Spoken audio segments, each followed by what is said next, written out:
Hi, I'm Joanna Clark with Blissful Baby Sleep Coaching, and I am here today with another amazing expert. This is Kelly Dorfman. She is a clinical nutritionalist as well as a author of Cure Your Child with Food.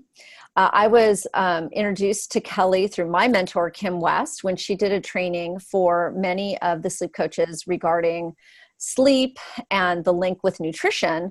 And I've always been already researching this area, and I thought I was pretty well versed. But when I met Kelly, I realized, wow, there's even more fascinating information. And I really wanted to bring forth Kelly today to have her explain the biological obstacles to sleep.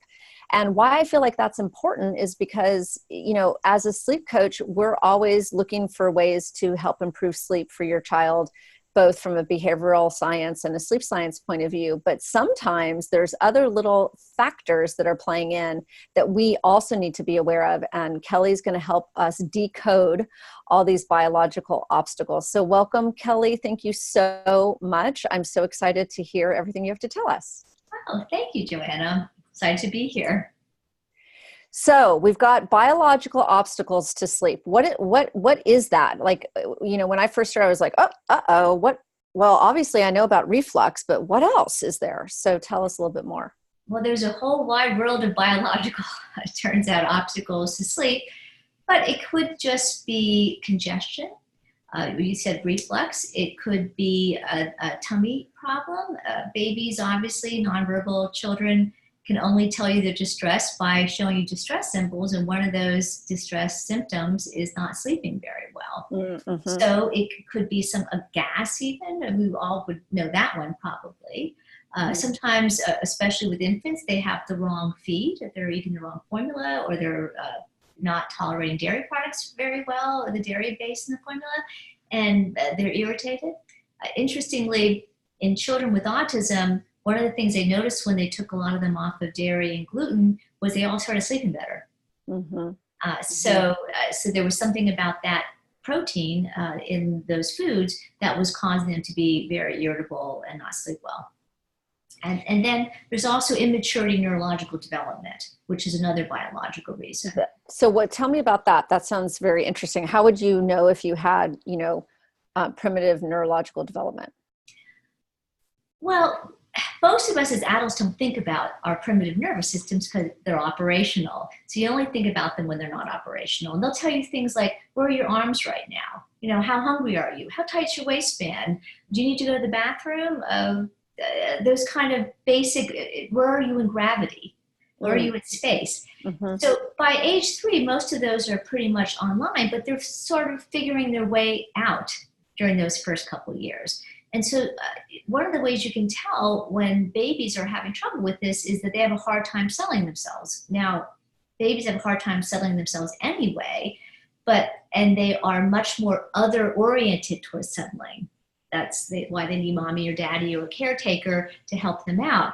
But then as they get older, hopefully by, at least by 9 months, hopefully, mm-hmm. right, that they're pretty self-sufficient for self-soothing. But if they have primitive nervous problems, they're not. They don't know how to listen to those signals. They don't know how to regulate themselves, and they keep on reaching outside for more help.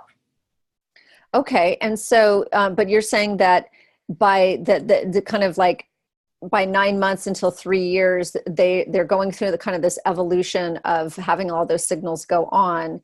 And you're saying like maybe after the age of 3, if there's still all of that challenge in the nervous system, how will we see that appear in a food? Yeah, I mean, obviously they're starting to develop their nervous system from the minute they come in. Right. But by 3, what you'll notice is that when you've gone to nursery school where a child cannot separate, they can't calm themselves down. They don't know when they need to eat. The 3 main things you see is eating, sleeping, and toileting. So they're still not toilet trained.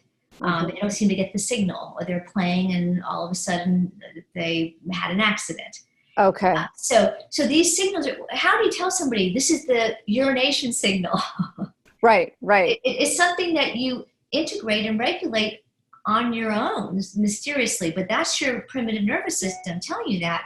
in some cultures, babies are toilet trained at 9 months, Mm-hmm. which is, we find that difficult to believe, but usually in this culture is somewhere around 2 that Mm-hmm. kids get those signals kind of straight. So if you have a 3 or a 4-year-old who's still trying to find those signals, they might be having a little bit of trouble with that. Now, that doesn't mean that there's something really wrong with them, Right. but because there is a wide range of development. But if it goes with sleep problems and also with eating problems, I then you see. might, and these kids are hard to settle. They're difficult to be around because they're constantly looking for ways to calm themselves down outside of themselves. Right. Okay. So kind of what I hear you saying is that if this becomes a parent's kind of obstacle to, they're going to first showing up in sleep situations and probably self-regulation. Then they're probably going to see lack of motivation around food. And then they're going to also see that there's signals for like hunger or like you said, going to Toileting. and You'll see. toileting is just, they're just not developing at that rate. Okay. You also mentioned autism as a biological obstacle to sleep. Can we talk about that? Well, all kids with autism have sensory processing development issues, Okay. but Okay. not all kids with sensory processing development issues have autism. So there's sort of a spectrum of that. So if the sensory processing is very bad, they can't be around people, they have a hard time with eye contact, they have a hard time with noises, they have a hard time with light, they can't regulate their sensory system very much at all, then they're pushing over towards the autism spectrum. But there's a lot of kids who just have general sensory, they're just cranky, they're moody, they have a hard time getting up in the morning, they have a hard time going to sleep at night. All these things have to do with regulating. So when you think about it, one of the most intense things you do regulation wise is get up in the morning. Mm-hmm. You sit up and your blood pressure has to go up. You stand up and your blood pressure has to go up again, right? So your whole system has to turn on and turn up. So if you're Mm-hmm. having primitive sensory problems, that doesn't go very smoothly. So these kids are very cranky when they get up. They're hard to get up, and they cry, they don't like to get up. And that makes sense. And in extreme cases, I had a child once who would sit up every morning and throw up because they would get nauseous just from movement up. And this is considered to be a vestibular problem. This is part of the brain that helps you to regulate that. So Mm-hmm. those are other symptoms of biological issues. Okay, that's so interesting. And then where does the food come in then? Like if someone came to you and is like, "Wow, I think I've got a primitive nervous system issue with my child." Like, where does the food component come in? Like, what can you do to help them? Well, it's kind of a vicious cycle because most kids with sensory issues also have eating issues. That means they need more nutrients because their nervous system's immature, but they're eating Oh. more poorly and they're more fussy because of that, which means they need more nutrients, means they're fussier, which means they more. So the kids who need the nutrients the most very often are the pickiest eaters. So you have to help to regulate their system from the outside in the beginning until they can get a system. And I'm sure you do that with sleep things. You have them on a schedule, you have a routine that they can understand. That's very basic to sensory Mm-hmm. support. Is a routine you can understand because I don't know when my body's telling me to sleep. Well, it's 8 o'clock and that's when we sleep, and then Mm-hmm. eventually your body will entrain to that.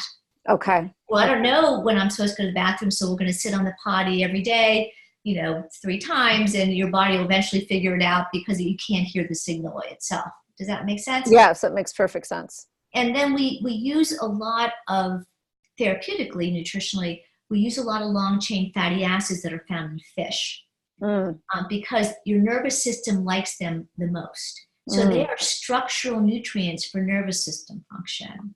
So if you look at your nervous system like a house of fat, these long chain fatty acids are like the bricks that are putting it together.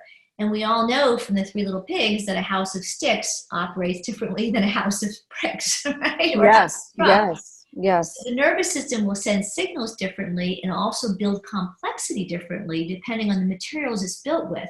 And the long chain fats that are found in fish are the number one material for nervous system function. Is in fact 25% of the fat in the brain is the kind of fat that's found in seaweed and fish called DHA. That's fascinating. Fascinating. So I could see that, just that in itself. Let me just kind of deviate for a second. The fatty oil to just support the nervous system, right? So those Yes. that are deficient, it would actually help bring back some regulation, but just a child that, is not having some of those, that just having that building block is so important. So just to deviate here for a second, what can parents do that have children, 6 months to 3 years of age, help what to get those proper building blocks? Well, if they're not allergic to fish and it's appropriate to add that food at that point, fish is a good part of the diet, and we don't tend to eat those kind of fats very much. If you're vegetarian, you could look at seaweed as another source of that. If you're using formula, you can make sure your formula is fortified with DHA, which they started doing in the year 2000. It's pretty widespread, but not completely. There's still formulas that do not have DHA in it. And you can also use fish oil supplement, which I often do, and that helps the nervous system to build more complexity. And there's a pretty robust amount of literature about using DHA in fish oils for ADHD, for autism, for learning disabilities, for dyslexia. Actually, we now know that dyslexia, from a biological perspective, is a DHA metabolism problem. So. Oh my gosh. See, you guys, I'm telling you, look, I did not know that. And guess what? I have a friend whose child is just recently been diagnosed with dyslexia. And guess who I'm probably going to be referring Kelly to, because she's going to, this mom needs support, right? This is why I love to do these calls, is because we can't do this on our own. It is hard to parent, and we also don't have the time to read, to always read. And it's hard to find great people that have some perspective, that we know there's a missing link, but we don't know how to get there. So this is fascinating. So, okay. So what we've got is some of our biological factors. You said, sensory processing disorder, primitive nervous system, obviously typical digestive symptoms, reflux. What about like food intolerances or food sensitivities? Like where does that play in for you? That can also be an issue. I mentioned briefly dairy, and also gluten and dairy combination in the old autism studies. Most kids under 6 or 9 months aren't eating a lot of food other than dairy. So it's usually dairy. It's not going to be Brussels sprouts when you're 7 months old, because you're not eating Brussels sprouts. You're doing mostly some form of milk. But then as kids get older and they're adding other foods, they can have intolerance. And very often when you're intolerant of something, you're going to get a symptom of that. And the more obvious symptoms would be a rash or a tummy ache, or like you said, reflux is a symptom of sometimes of food intolerance. But sometimes it's just you don't sleep well at night. We were talking before we were recording about eating too much sugar. And how sometimes what happens is that when the kids are real sweet hounds, then at nighttime their blood sugar drops, and then they wake up and they're restless and they have a hard time going back to sleep. And so it's, you eat a candy bar, your blood sugar goes way up, or you eat a couple lollipops or ice cream or cookies before you go to bed, and that's great, and you can fall asleep, and if it's not too high, but what goes up very high must come down. And so you want your blood sugar to kind of go like a nice way, but when you're eating a lot of added sugar things, it goes more like a roller coaster up and down. And when it's down, your body, the nervous system wakes up and says, what's going on here?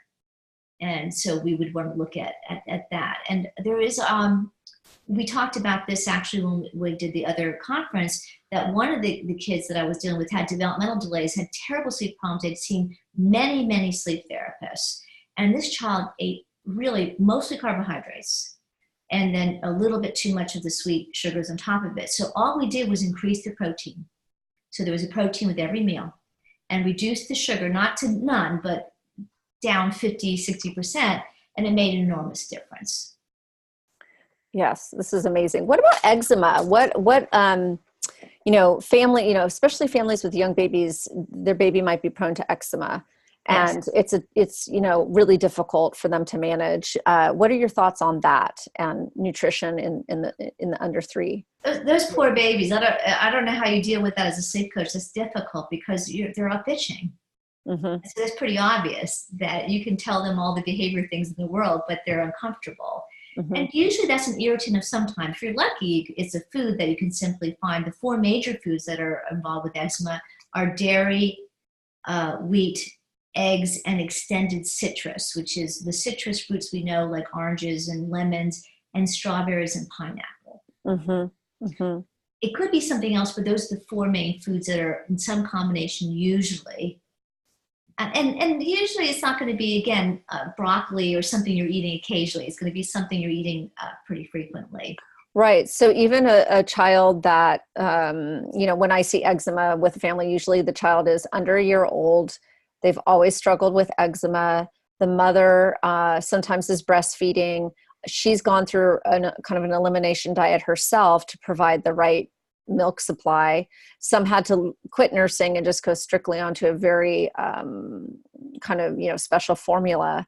Right. But what if they've done all that, if that parent's done all of that, and yet this poor child is still struggling with the eczema?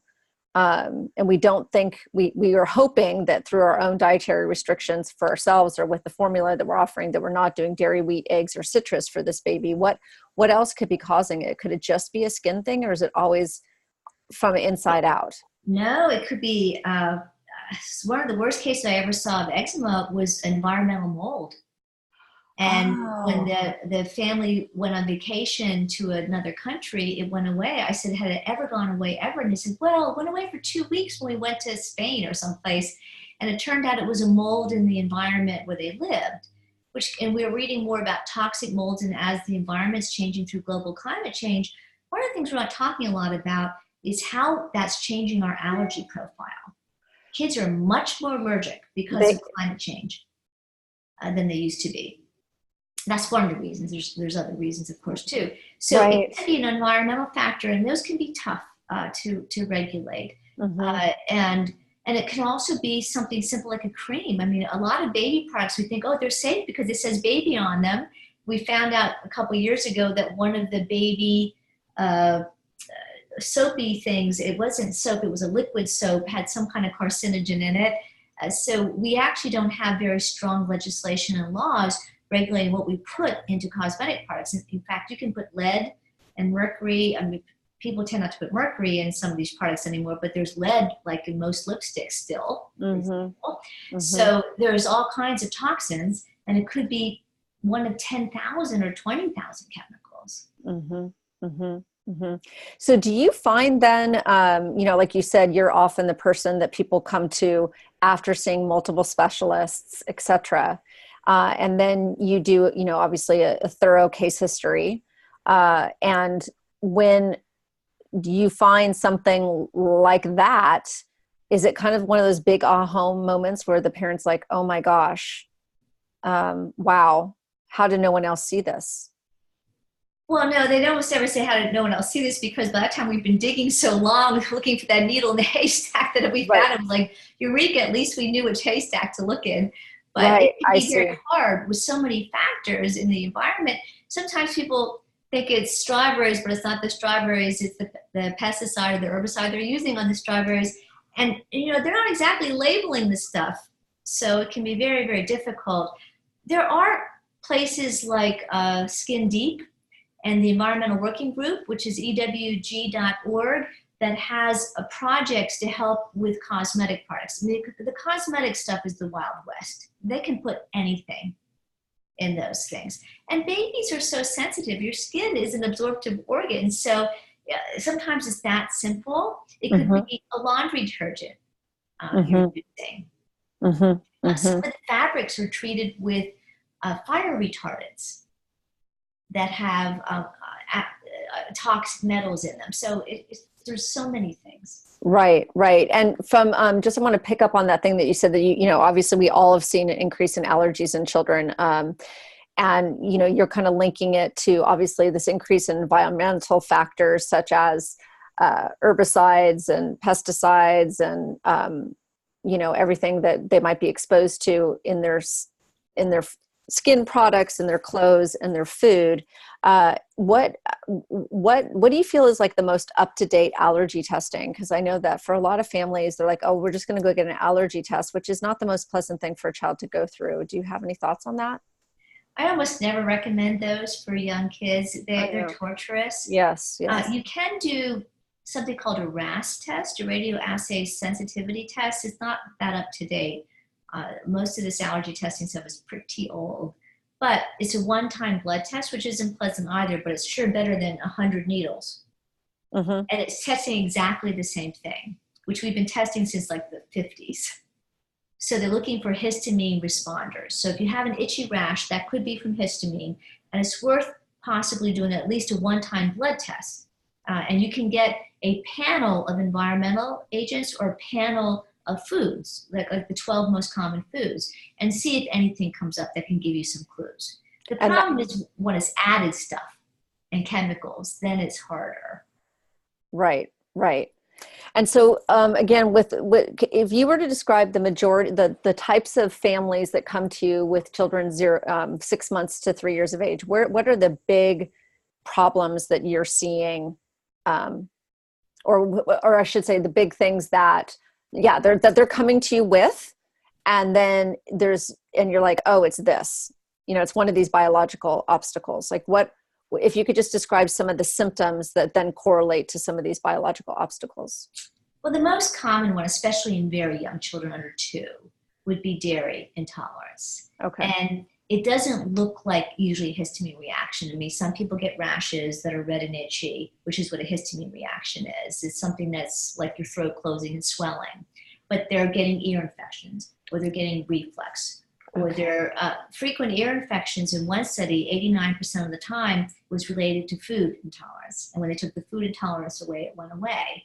Wow. And so, and you see a lot of kids with a lot of ear infections. And so that's one of the most common things. And of course, that interferes with sleep. It absolutely interferes with sleep.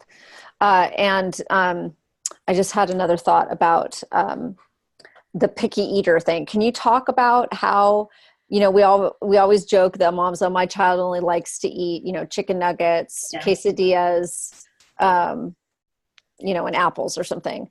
What else, when you hear picky eater, what comes to your mind as a nutritionalist? Oh, how common.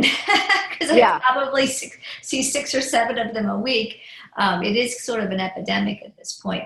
The one thing you need to know about a child that is picky is that if they start being picky at 2, which is when most of them start being picky, that's a developmental thing. Okay. Now, if they're picky from the beginning, then I'm looking at food sensitivity or stomach problems. Okay. So if you have a 1-year-old that's picky or not eating properly, I am concerned about what's going on with their digestive tract. If you have a child that's eating liver and cabbage, and all of a sudden at 2 stops, then I'm thinking you have a typically developing child, because at age 2, that's when you start knowing what happens, cause and effect. That's what develops at 2, developmentally. Mm-hmm. And so because you know that there's cause and effect, your 2-year-old mind says, what do I get to cause and what do I get to affect? And so all the misery that you see in the terrible 2s and 3s is kids trying to figure out how much they get to control. Mm-hmm. And in this society, it isn't much. Mm-hmm. And they figure out very quickly that the one thing they can do is close their mouths. Is the food. Okay. So we see picky eating played out very often, and anxiety and developmental problems played out in food, which is why we're seeing more picky eating. Mm-hmm. Because 2-year-olds, believe it or not, 10 or 20 or 30, especially 30 or 40 years ago, had a lot more autonomy than they do now. They toddled around. We weren't quite as safety oriented. Not that we were letting them run in the street. Nobody did that. But everybody's very programmed. You're in your car seat. Mm-hmm. You're in your playpen. There's an adult with you at all times. I mean, if I look at my upbringing, my mother was practically, compared to today's standards, she was completely, she'd probably be arrested, because she would say bye-bye when we were 7 or 8 years old, and we would run around the neighborhood up and down the streets, and nobody thought that was odd. Mm-hmm.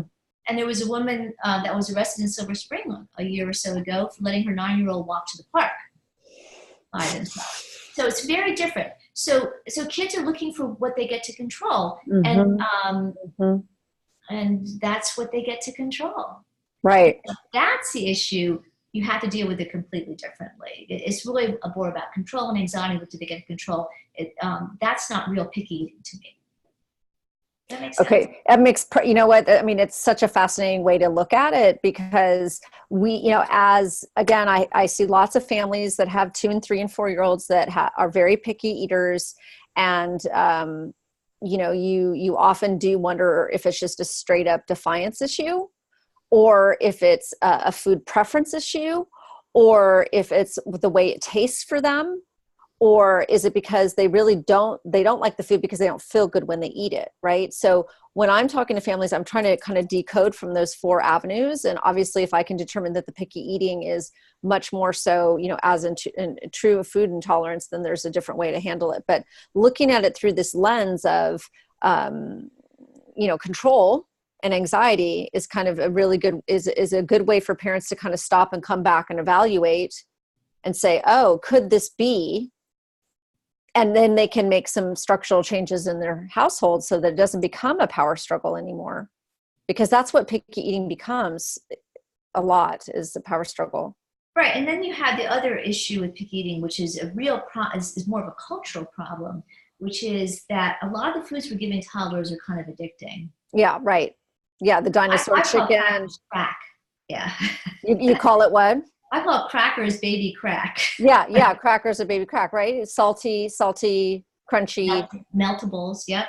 And so who wouldn't want to eat those? I almost never eat crackers, but for some reason I got a couple of crackers at the store and tasted. I thought I could sit here if I didn't know better with my adult brain. I could sit here and eat a whole box of these for a meal easily. So if you're giving your kids that kind of stuff, who wouldn't want to eat that compared to your broccoli and rice and chicken dish instead? Mm-hmm. Yeah. Mm-hmm.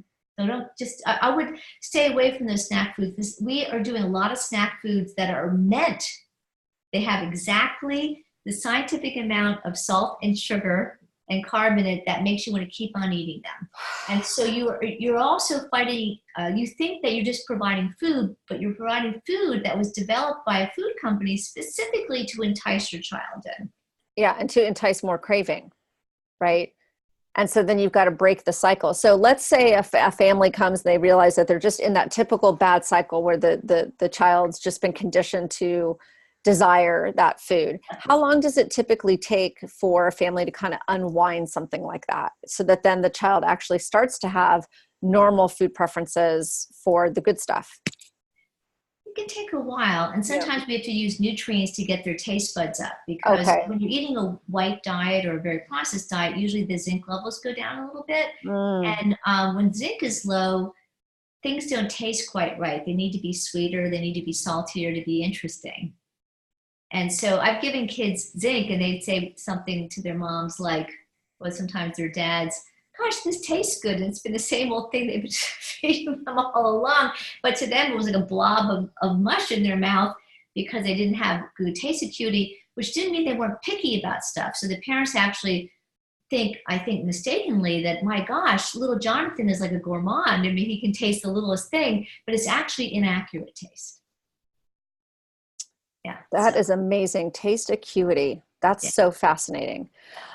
So Kelly, this has been amazing. I have learned even more. Yet again, every conversation we have, I walk away smiling with new things to think about and feel more comfortable and confident so that I have more wonderful information to share with clients. So tell everybody how they can find you. Tell them about tell everyone about your book, what about your website, how they could find you to maybe continue conversations. They can find me at my website is Kelly Dorfman. That's DORF as in fire, MAN.com. My book is Cure Your Child with Food. It's Workman 2013. And they can also write to me at office@kellydorfman.com. And I think you said that about your book is that there's kind of specialized sections. So there is in your book a specialized section in sleep and nutrition. There is a chapter on sleep. I wrote it in distinct chapters because I know how busy parents are. So you can just pick the ones you want and read them. They're all distinct stories. There's some that connect, obviously, but I would refer you back to that. And then go back and read the other ones if you feel like it. Okay. And Kelly, you offer consultations worldwide via Zoom, correct? Or usually Skype. Skype.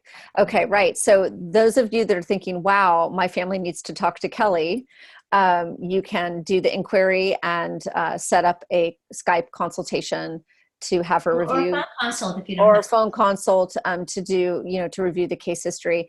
And again, you also obviously work with lots of families with children, but I also know that you work, that's not just your area of specialty, that you deal with, complex um, medical issues where nutrition is a giant component, correct? Yes, I wrote a book about children, so a lot of people think about me dealing with children, but actually half my practice is adults, and my actual specialty is complex medical problems. Right. So thank you so much, Kelly. This has just been My pleasure. fascinating. And maybe we'll have a chance to do this again on another fascinating topic. That would be great. Thanks, Joanna. Okay, thank Bye. you. Bye.